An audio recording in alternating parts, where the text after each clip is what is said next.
Thank you, Mr. Chairman. Administrator Sullivan, thank you. Could you hold up that last map that you had a while ago? Yeah, and so you're trying to turn the map blue, is that right, or are you trying to?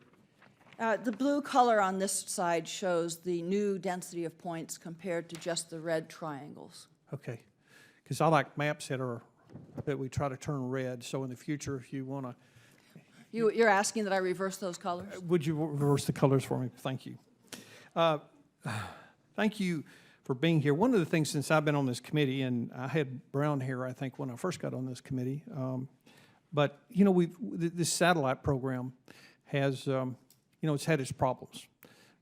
Cost overruns, you know, delays in getting those satellites flying, and you know, it's consuming a fairly substantial portion of the budget, and you've asked for increases over the years. Can you, and I want to associate myself with Chairman Bridenstine in that I think it's to our benefit, the taxpayers' benefit, especially with the fact that the private sector has, you know, really enhanced, since I've been on this committee, their participation in space. And now we're using, you know, private companies to launch, I think, to take supplies to the station and so forth.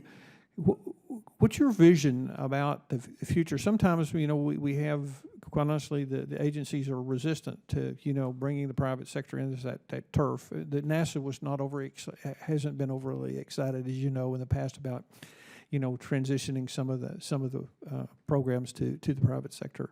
But to me, it makes a whole lot of sense, because one of the things that the private sector has the opportunity to do is get some cost recovery, you know, from some commercial opportunities with the data that they receive from the satellites. So could you kind of give me your Administrator Sullivan position on that? We are quite intrigued. You know, we watch the space sector evolve as anybody does that's dependent on space-related data.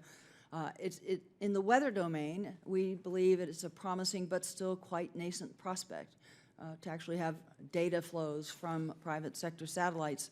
There have been a number of claims. There is some hardware in orbit from at least one company that I'm aware of, but really nothing proven to the level that we require for ingesting something into the National Weather Service, because if we make a mistake on that, we then degrade the forecast that, in fact, Americans are depending on every single day.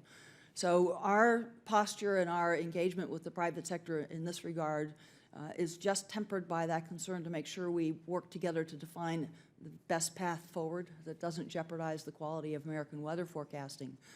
I might just add, you know, we work hand in glove with the private sector in the design, development, launching, and flight operations of our satellites today. Those are primarily private sector companies doing that work on our behalf. And across many NOAA mission areas, from weather sensors to tsunami warning sensors, technologies pioneered in NOAA labs, we willingly and eagerly transition to the private sector. So if another country wants to install a tsunami warning buoy today, they actually buy it from the SCIC company for just the reasons you said. Yeah. I think one of the things that I would caution you, and it's again, is sometimes the requirements that we require of the private sector exceed those that we require of ourselves internally, and that's designed to, you know, to make it difficult and to create any space for the private sector, with space not being a pun intended.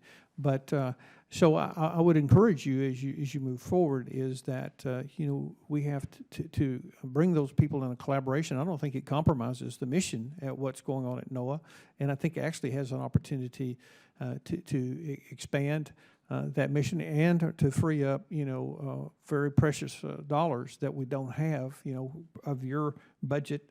I think we're going to have to go borrow about 20% of that, you know, and charge it to my children and my grandchildren. And they won't even be flying the same satellites, you know, when it comes time for them to be utilizing that data. So I would just say from my perspective and from a fiscal standpoint is that I would encourage you to make opportunities for the private sector to do that and work on that red map for me too while you're doing it. I yield back, Mr. Chairman.